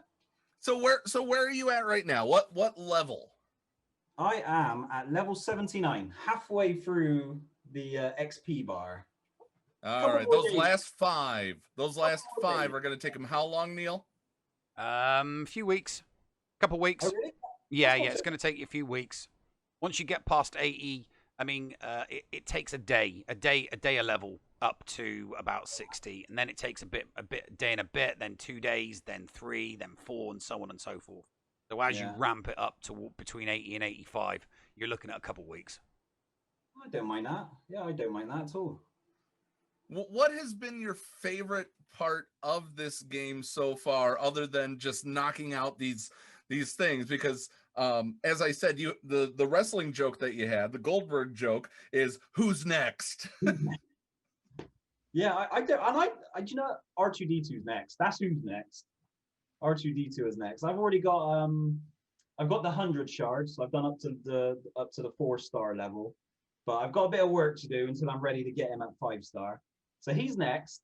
But to be honest, my favorite part of playing the game is Galactic War, and that probably sounds crazy because I know most people unlock it and sim it, but I love Galactic War. Seriously, I do my dailies and then I play Galactic War. That's what I do. Yeah, no. When you hit level 85 and you get your 50 completed and you can sim it, then you will, because Once you Oh, get, yeah, I'm sure I will. You'll want to sim it because you won't want to have to spend, 25 minutes doing Galactic Wars every single day. You just want to click on the sim, get your rewards, and move on to the next thing.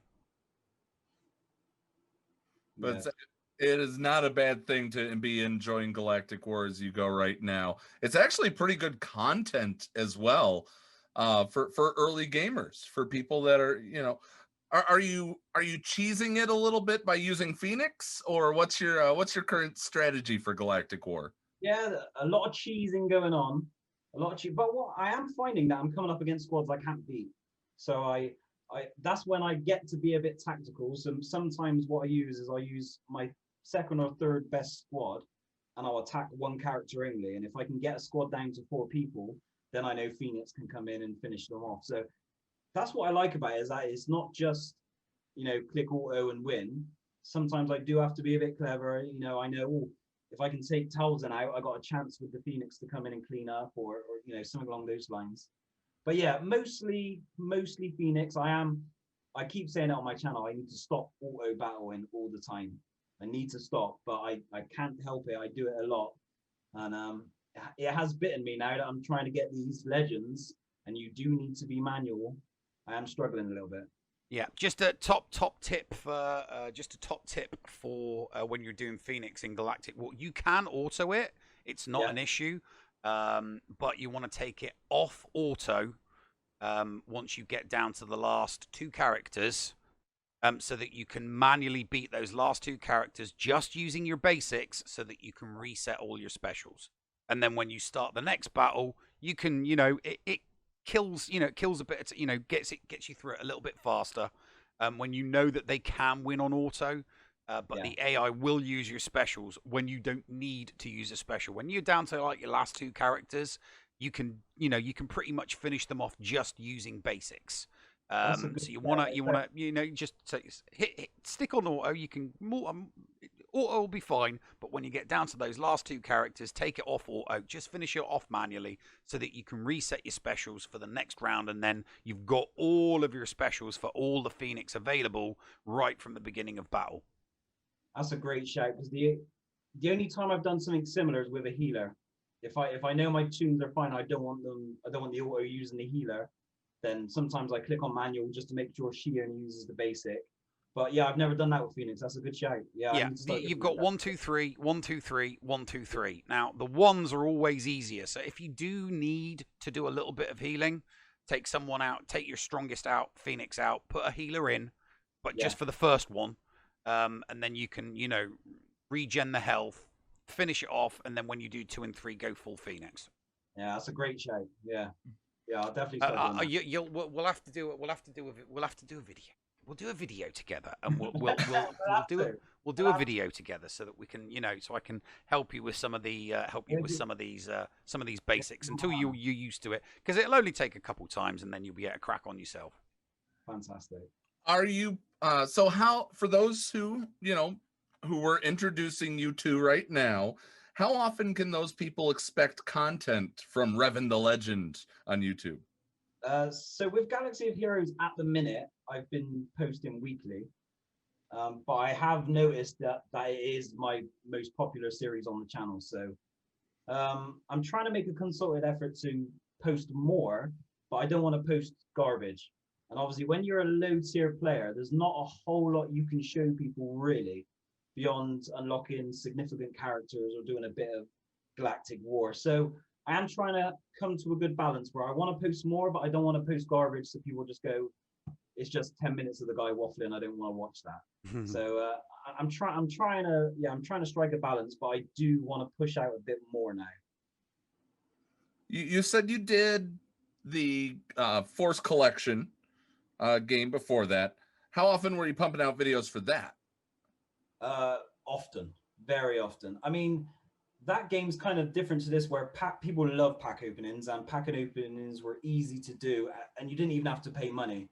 There was a lot of in-game currency that you could play for a couple hours, earn, and then you could have content that way. So Force Collection, yeah, I put out a lot of videos, maybe 3 times a week at one point, particularly when we had as soon as Disney bought the franchise, I kind of knew that the game didn't have long. So at that point, I sped up how much I was recording, and that was like the peak of the channel up until now, actually. But yeah, with Galaxy Hero, one a week at the minute. I do need to bump that up, definitely. What kind of things are you thinking that you'll be covering? That's the eternal problem. I've had a look at some other content creators. I've actually been on Nil's stream a couple times, and obviously most people play the big end game, like you said, content. So I'm trying to just find something that I suppose the most interesting thing about my perspective on Galaxy Hero is the journey of the noob. The fact that I am low tier and people who've done it get to see it, and people who want to do it get to watch along. So it's just about, it's just about finding that middle ground. I don't want to just post a video which doesn't really have any content. I don't want people to sit there and go, well, he didn't really do anything. He just kind of sat there and cracked jokes for 5 minutes. You know, I want to kind of show them something, but there's only so many times you can run Galactic War before people go, all right, Rev, you've done this 4 times. You know, what have you got really?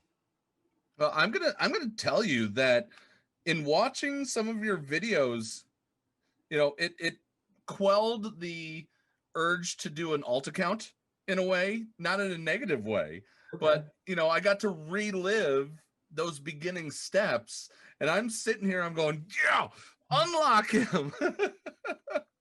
I'm glad. I'm so glad. I really hope that vet players can look back and go, oh, he's making the same mistakes I did, or oh, we did good there. I mean, a lot of people said, you know, getting Phoenix squad up was such a great idea, and it was literally the most requested advice that I got was get Phoenix. That's the base, because I was there trying to unlock my favorite characters. Like, oh, I like Anakin. Oh, I like Ahsoka, and they're like, yeah, but you need to get Phoenix done. I'm like, No. People gave you good advice. They gave you the good advice. Absolutely was great advice. Yeah. Well, dude, the fun begins when you hit level 85. Ooh, because when you hit level 85, Grand Arena opens. So that is going to be fun. That is what's your GP at the moment? I'm curious. GP, 300,000. Okay. What you want to do is you want to keep that GP low. So when you hit level 85, you enter GAC in either Division 11 or Division 10. Because you're going to have a lot of fun. It is a lot of fun getting to know your characters and getting to know your squads. But yeah, no, we're going to... When you get to level 85, we're so going to get you streaming your GAC, man. We really are. We are going to get you streaming that. It looks fun. It does look fun. I'm so jealous. That's the only thing. When I see yourself streaming and other content creators, I'm so jealous. I want to get involved in that part. But we're getting there. Will. You'll be there before the end of the month, and that, you know, so that's why we'll do next month. We'll do a couple collabs. We'll start. You know, you're at 79 now. We'll start getting you ready for when you hit 85, and you get to lock in for that GAC. We'll make sure that you've got at least, you know, a couple squads. We're gonna get you all squared away, mate. It's gonna be so much fun. I'm ready. So you've got your Phoenix. I do. What's your next passion project? Or are you going, you know, are you playing big brain, or are you doing passion projects? Because I've unlocked my Supreme Leader Kylo Ren because I'm a PvE guy. I like that it can solo that he can solo raids if I could figure out how to do the dang thing like that. But you know, I do enjoy playing with them in the Galactic challenges as well.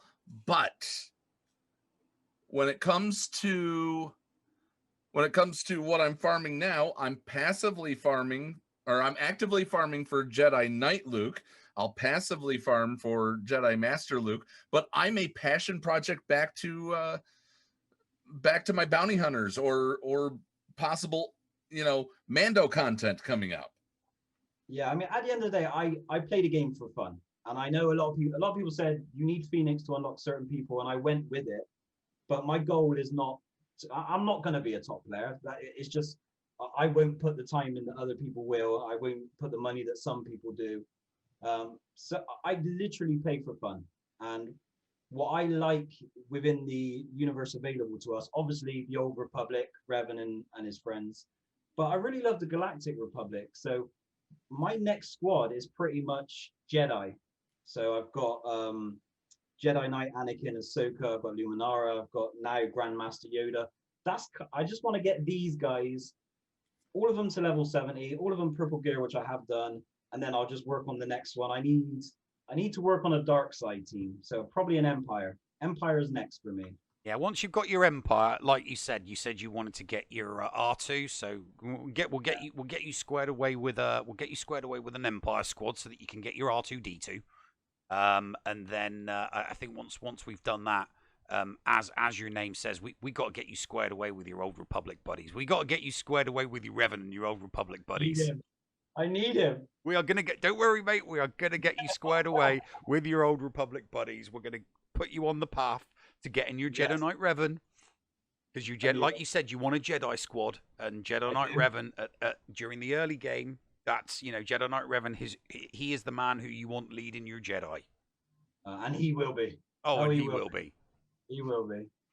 What are you going to transition to Twitch when you start to do GAC, or are you going to stay exclusively YouTube?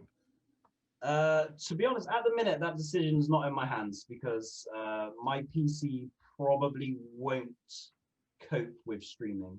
Not long term anyway. But obviously the channel recently has hit a boom, and if it starts to build, I will have to upgrade to go with it and see where I can take it. So the thing is, I personally think I would be great at streaming. No, that sounds a bit big-headed. But I feel like it's a platform that I would be good at because I don't rehearse anything, I don't script anything, I don't retake anything. Like all my videos are one take. I hit the camera and I go.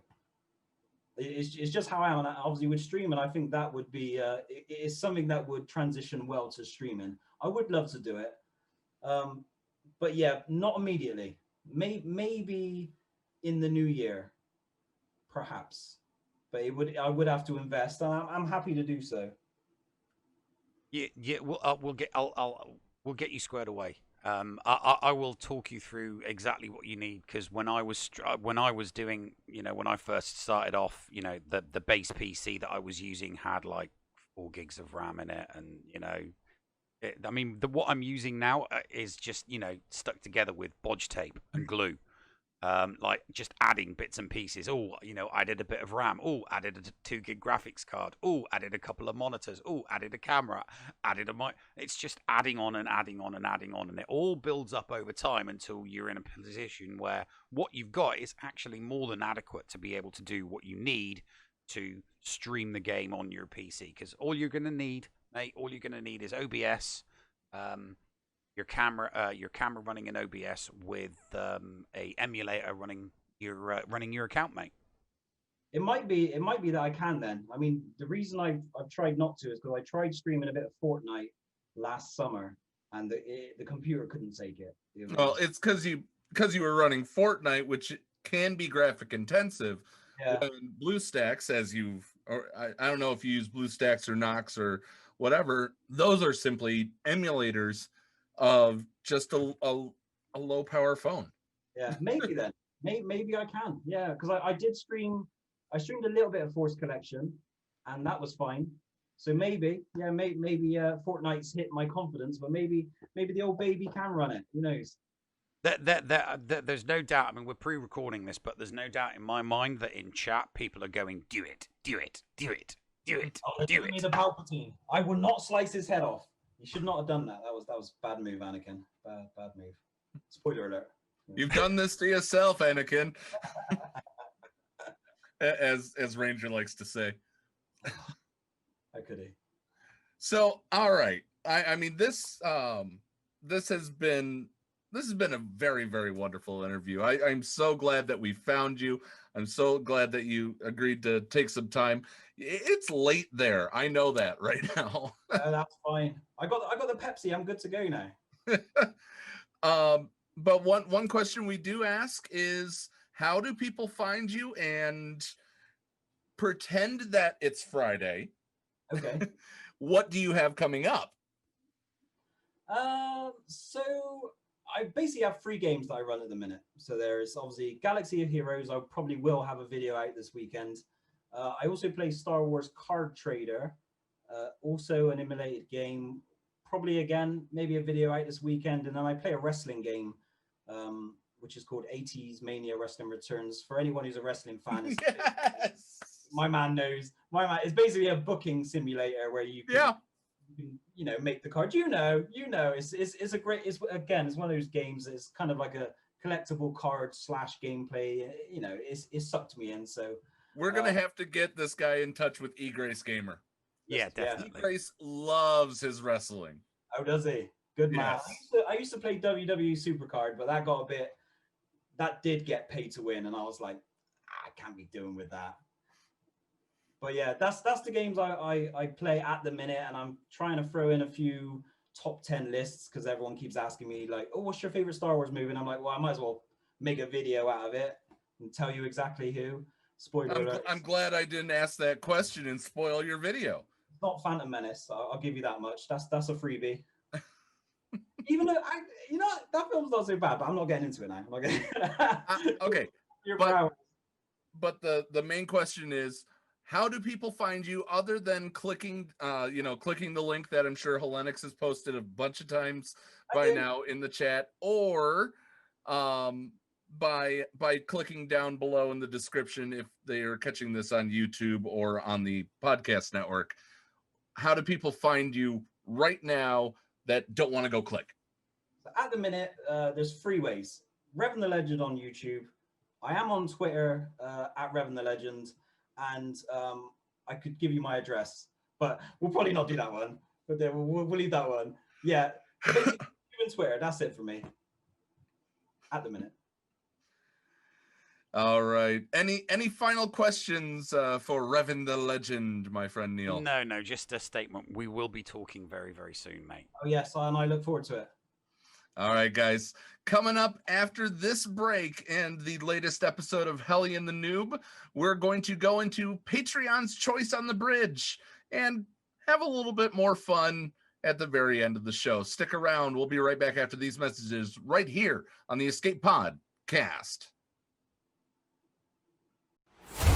The Escape Pod Cast with Paul Anthony and Neil Andrew Ware.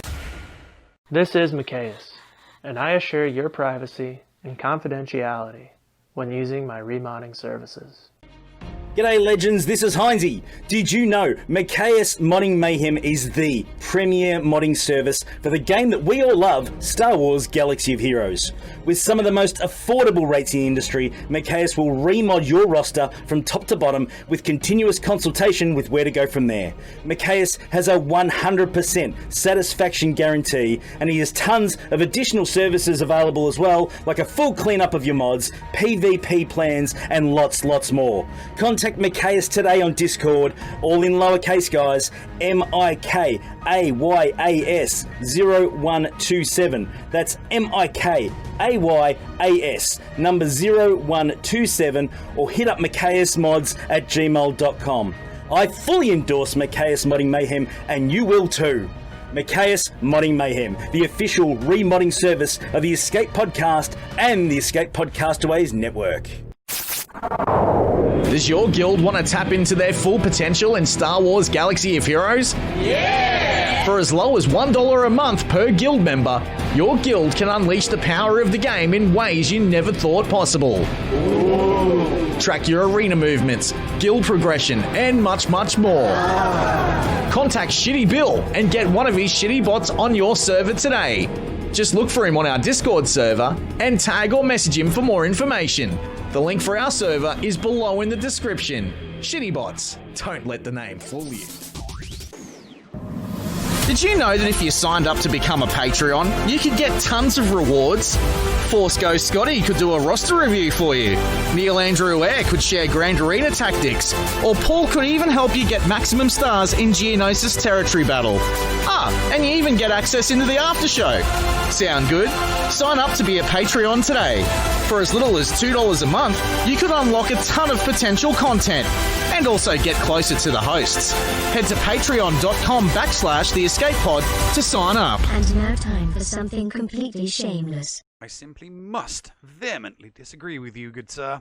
You have got to be kidding me. Noob! You're being entirely unreasonable. It's you who isn't being reasonable. Noob! Mate, you can't just repeat whatever I say. Ewok, you just can't repeat whatever I say. Newbie! What? Man, What? I'm not in the mood for this today. Oh, hey there, Nev. I thought I heard you in here. Anyway. What's the problem this time, noob? And why is it that whenever I see the two of you together, you're always arguing? Newbie here is attempting to convince me that Senator Palpatine isn't a corrupt, lifelong politician who will blatantly lie to get his way. Wait. One at a time, boys. Newbie here is attempting to convince me that Senator Palpatine isn't a corrupt, lifelong politician who will blatantly lie to get his way. I said one at a time. Noob, let your guest speak first. Nievnev, please, proceed. I'm just trying to explain to your droid that this half-dead old codger Palpatine is a corrupt, lying, manipulative, lifelong politician who will lie, cheat, and steal to gain power. Okay, newbie, and now it's your turn. Lennox Nev needs to understand that Valorum is a speciesist who needs to be tossed out and gotten rid of entirely. You know, every time the two of you get together, the conversation devolves into a god-dang political argument. Why do both of you do this? Because Newbie here needs to just admit that a vote for Senator Palpatine is just the most anti-republic thing a citizen could do. We've really stooped down to the low-hanging fruit of politics in 2020. We must have run out of show ideas. Sheesh. Anyway. So, yeah, you're both wrong. Wait, what? You heard me. You're both wrong. That much is clear. Both of us cannot possibly be wrong, human. You simply must pick a side. No, newbie. Nievnev. Indeed, you're both wrong. And you know what? I got a short PSA that can help you both understand. Ah, crap. I'm starting to hate these PSAs. This PSA is brought to you by Hellenics. #shameless self-promotion. And today's sponsor, 2020 Dystopian Year from Sullust Bingo Cards. Follow along, tracking all of 2020's zany and unexpected antics, and win prizes while you play along. I have Demons Erupt from the Geyser at Old Faithful, and Gamma Ray Burst from Alpha Centauri on my card. What do you have on yours? Purchase your own 2020 Dystopian Year from Sullust Bingo card today and find out. Not available in all systems. Your political opinion. What is it? Why do you have one? And who stands to benefit when you share it? In this SWGOH PSA, we will explore your dumb political opinion and the many myths that surround it. Nowadays, most people on the internet have a political opinion, and strangely enough, everyone feels a need to express theirs. But strangest of all, people think their political opinions are right. Today, we will try to navigate these muddy waters and determine whose political opinion is worth sharing and whose isn't. Regardless of your particular political persuasion, your specific political opinion is indeed wrong. I'm talking to you. Yes, you. The guy listening to me and pointing at himself. Yes, you. Sorry to break it to you. You're wrong. I don't care what your political opinion is. It's patently absurd, easily debunkable, and frankly, a bit unhinged. But wait, what about you? You. Over there. Yes, you. The lady pointing at herself. Yes, you. You're wrong too, I'm afraid. And what about you? Way in the back. Yep, you. The one barely listening while you try to play Squad Arena in the middle of the show. Yep, you. You're wrong too. Notice I didn't bother to listen to any of your political opinions at all, right? Why? Because they're wrong. How can I possibly know this without hearing a single political opinion expressed? Simple. They're not my political opinion. And therefore, they can't possibly be right. You see, folks, when someone shuts down their ability to listen and hold a conversation with someone of a different opinion, who they may in all likelihood get along with, under all other circumstances, civility dies. And when that happens, we all just revert to acting like overgrown children, throwing temper tantrums.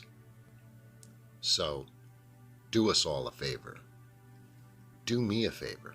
Do yourself a favor. When it comes to political opinions, just keep them to yourself. You won't be able to win anyone over. And all you'll do is cause an argument. And if I see you arguing, I'll ban you from all of my chats, all of my discords, and the eastern half of the known galaxy.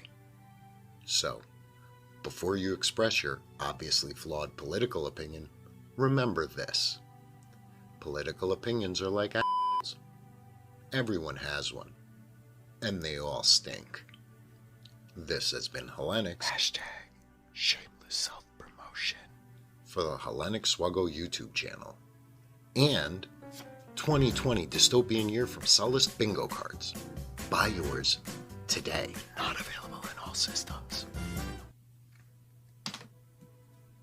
So, revenues have been kind of low, huh? I mean, we had to resort to getting a sponsor? What are we, broke or something? What do you mean my check may bounce if I deposit it before Tuesday? That payment better be good. I don't work for free. So, do you see now, boys? Wasn't that PSA helpful? Once again. Hellenics? That PSA didn't explain anything. At least we are finally in agreement on something. Here today, Sir Noob of House EK. Yeah, you aren't getting off the hook. That easy. Beep, bag. Agreed, Noob. What are you thinking? Should we roast him on a spit over an open fire? You? Must. Choose a side, Hellenics. Oh, yeah, right. Well, that's easy. Side chosen. Well, that was quick. So, pray tell, whose side did you choose? Hellenics of Corellia? Mine? Or Noob's? Easy. I chose my side. I'm gonna vote for Ainley Team of Malistaire. Hey, I really like his that's quite policy on unfair. legalizing You can't spice. pick from a third choice. For medicinal You purposes. can't pick from a third choice. Of course. Why not? I'm an individual, and I can make my own decisions. I don't do what the HoloNet tells me. You guys need to stop watching that garbage. It's rotting your brains and ruining your logic The Escape Pod. Cast. The Bridge.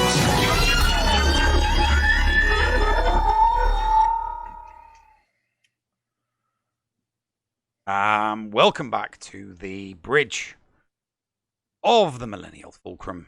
The show is nearly at an end. We're back. We're on the bridge. It's Patreon's choice time. It's been a good show, hasn't it, Paul? It has been a good show, and I'm very surprised that you haven't mentioned the fact that I don't have a beard. Yeah, but I've been seeing you without a beard for over a week now, so yeah, That's true. It's not new to me. The whole reason behind why I no longer have a beard will be revealed on Wednesday. I think it is. That's the big Wednesday reveal. is when the announcement is made. Reveal day. Okay. So you've seen why I don't have a beard. Mm-hmm. But it'll be fun. It was certainly worth it to do what I to perform what I performed. Mm-hmm. Mm-hmm. So All right. It is real quick. We talked about we didn't talk about all of the 3v3 stuff. Really quick, let's finish that out. Mandalorian and Grief Karga gets you a Carl Weathers picture. Win a fleet arena battle while fielding a combination of 4 non-capital bounty hunter and Empire ships. Okay. Non-capital bounty hunter and Empire ships. So, okay. I guess they put the non-capital in there because of Empire ships. That makes sense. Just the way that bounty hunter was right up against non-capital and bounty hunter, I was like, do you like your army? Win a grand arena battle using Jango Fett, Rex, and Cody. I could do that one. So defeat 6 enemy units using Talzin, Han Solo, young Han Solo, or any of the or most of the bounty hunters, or Kira, or Savage, or Darth Maul. Basically, those who had a dealing with the Shadow Collective. And then defeat 6 enemy units in Grand Arena with characters who wear Mandalorian armor. Mando, Fets, Ren, Saxon, Super Commando. You get a Jango portrait. That's pretty cool. Okay. You like your portraits. I'm not big on the portrait. I have Master of Ceremonies thanks to the guy who helped me get it last week. So, I'm excited for that.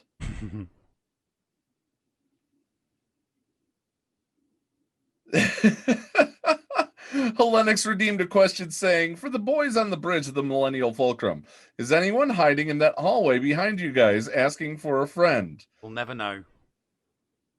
There have been people that have visited the Millennial Fulcrum before, but they know to steer clear of the hallway during showtime unless it's an emergency. So, I mean, you never know. It's somewhere that somebody could pop in. You never know. You never know. For those who are playing, or for those who are watching, sorry, I was reading Dickie Darkside's thing here. The live Twitch feed, we will be rating the llama after the show. We're going to show her some love and help get her there. We do want to thank Minato Namikaze. Thank you very much for following. You are Padawan number 748. We're almost at 1,000, Neil. Yeah, we are. It'd be nice to hit 1,000, wouldn't it? It would be amazing to hit 1,000. So thank you to the entire community. You are all wonderful.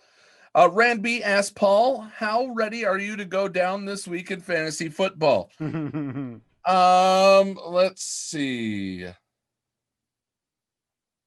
Let's see here.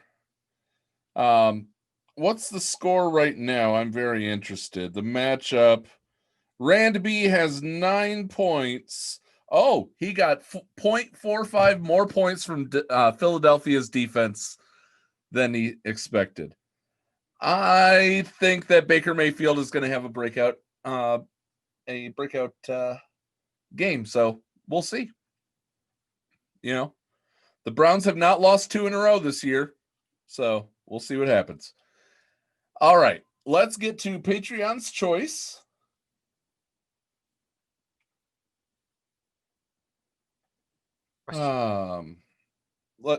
Let's get to the Patreon choice questions. I'm bringing it up.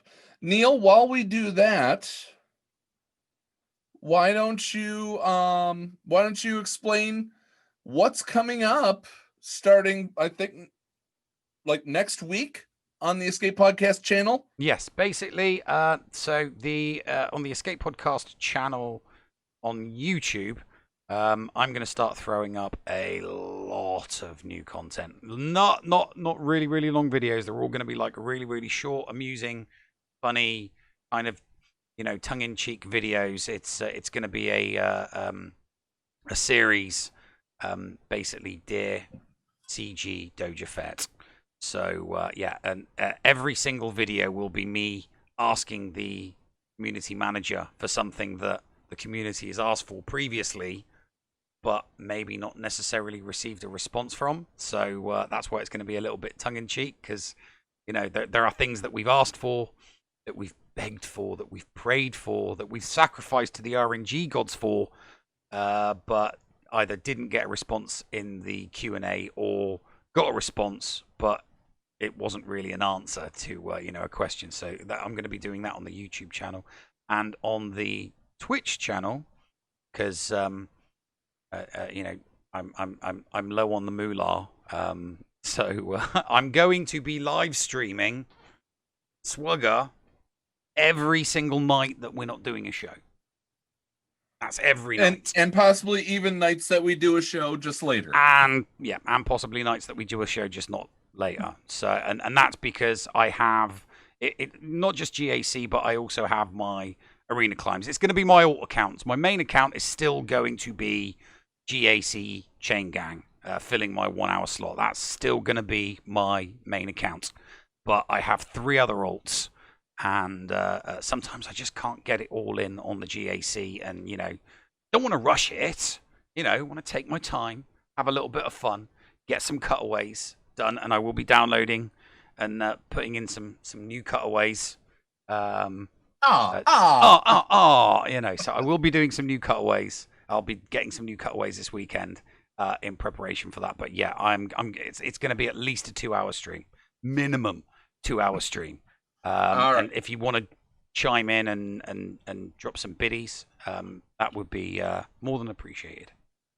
It's Neil's essentially getting a job. Yeah. But not. It's not. It's what it technically is me doing something and receiving a voluntary contribution. Exactly. You're having fun streaming, and somebody just so happens to throw bits at during that stream. Yeah. Make a voluntary contribution. I voluntarily send that over to you. But, you know, honestly, guys, Neil simply just works for his parents. He's waiting for some good news. Good news may be on the way. Good news may not be on the way. But let's help out Neil. So stop by and do what did we call it?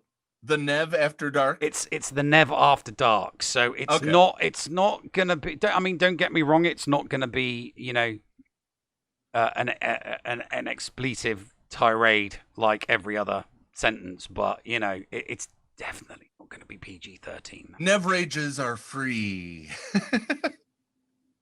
But yeah, so yeah, it's that's why it's the Nev After Dark. You know, I will play on the character a little bit more than just being my more reserved self. All right. So, okay, I'm looking at the first question, and I don't want yes, Ranby, there will be lots of use of that word. I do not want you to give me any crap about the words that I use. Okay?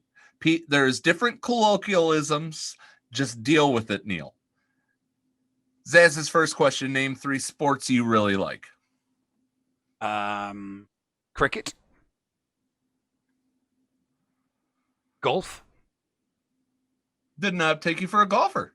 Yeah, no, I do enjoy I like the, you know, the slow paced sports that go out over a long period of time. You know, the ones that take a lot of skill and a lot of stamina. So yeah, definitely cricket. Definitely. So you got third. Definitely cricket, definitely golf, and are we talking about just stuff I like, or something I like to spectate? Sport. Just sport. I guess I used to like watching football. Real football, not American football. See, I told you, stop that. For me, it's college football. I love college American football. Mm-hmm. Then I'm actually going to say I love my curling. Mm-hmm.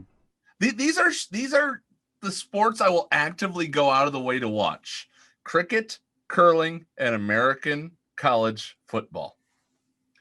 Do you have any weird quirks that you didn't know you did until someone pointed it out to you? For me, all I'm going to say is bad habits. Interesting. I don't know. If they've been pointed out, I guess not. I suppose sometimes I don't get sarcasm. I don't know if that's a quirk. So somebody maybe you don't get sarcasm. Somebody may ask me. Sometimes I may be asked a question sarcastically, and I'll straight up answer it, and it's like, "Oh, dude, you don't get sarcasm," and it's like, "Oh, right, oh crap." But that's, I suppose sometimes sarcasm comes subtly, and I don't get subtle sarcasm sometimes. So people may ask a question in a sarcastic way, and I just respond in a serious manner. That might be a quirk. All right. Mine are bad habits. And I try to, it's ADD and Asperger's all rolled into one. Which Star Wars character would be the best interview? Hands down, Hondo. Hands down, Hondo Ohnaka. You think? Oh, he would have stories for days. Yeah, actually, you know what? He probably would. Actually, yeah, he probably would. Yeah, no, that would. Yeah, because he's played both sides of the aisle, so you could ask him. Yeah, that's not a bad one, actually. I think Boba Fett would be a good one as well. All right. Build 2 wrestling tag teams using Star Wars characters. 1 babyface team and 1 heel team. No weapons allowed. You know what that means, right? Babyface and heel. 1 good guy team and 1 bad guy team. Yeah. All right. So for me, it would be Thrawn and Rook. Thrawn and Rook in on one team. Especially because later on, spoiler alert for the EU, 1 member would turn on the other member. And then the good guy team, the baby face. I mean, it's kind of funny that I'm keeping it in Rebels, but Ezra and Kanan. See, for me, it would it would have to be Han and Chewie. It would have to be for me. It would have to be Chewie, and for a good heel team. For me, it would be it would be the Fett Bros. I mean, we call them the Fett Bros, but it's father and son, because father and son team. Yeah, that would work. All right, so if Star Wars characters had ordinary everyday jobs, who would do what jobs? For example, General Grievous would be an awesome table tennis player. I think Thrawn would be the person that works behind the counter at the DMV. Thrawn would be the person that works behind the counter at DMV. No, what's it?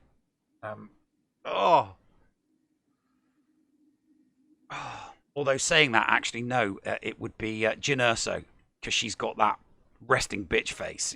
You walk into the DMV and someone's behind the counter and you need to get something done, and you look up and there sits resting bitch face, and you're like, oh god, oh my god. Yeah, that's mean to say. Why? That's mean to say. For me, I would have to say that Hondo Naka would be a UPS driver. All right. No, for me, For me, Hondo Naka would be a life coach. All right. Hondo Naka would be a life coach. Yeah, definitely. What Boba Fett would be a dog walker. Okay. What is your party trick? I can tuck my ear into itself. I can dislocate my thumb on demand and pop it back in.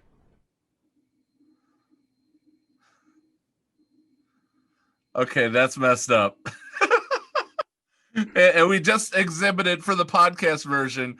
We just exhibited those party tricks. Do you have a hitchhiker's thumb though?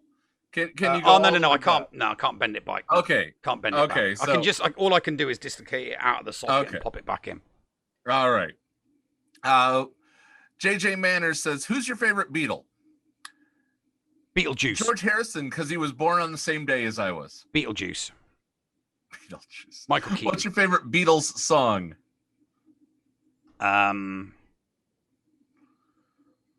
Probably Yellow Submarine, because it's a good karaoke song and everybody dances and parties to it. Maxwell Silver Hammer for me, which kind of leads into what's your favorite Beatles album? Abbey Road. Abbey Road, because it's got all of that. It's got all the classics on it. It does. All right. So,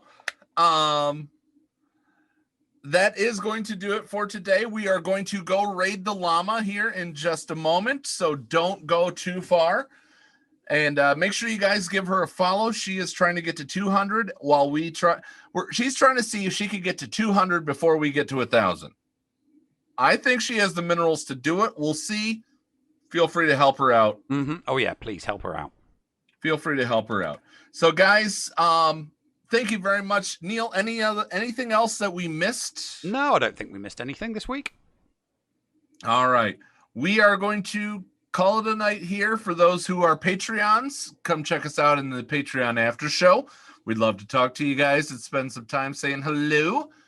And we're going to go raid llama. You guys have a wonderful night. Please protect those that you love. Wear a mask. If you're in the U.S., you got less than 2 weeks. You got a week and a half to go vote. Do it. Not everybody can. Go do it.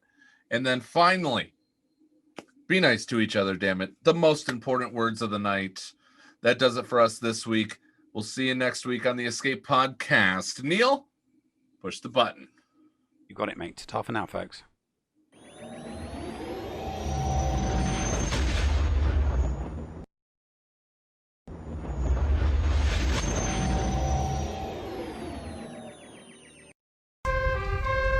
What's going on? Where the hell are we? Paris? Thank you for pressing the self-destruct button. Attention! This is Colonel Sanders in forward command. Abandon ship! Abandon ship! All personnel proceed to escape pods. Close down the circuits. Evacuate the city. Self-destruct mechanism has been activated. Abandon ship! Where is it? Where is it? It's gonna be here. Out of order! Even in the future, nothing works. This ship will self-destruct in exactly 10 seconds. Counting down. 10, 9, 8, 6. 6! What happened to 7? Just kidding. 3, 2, 1. Have a nice day. Thank you.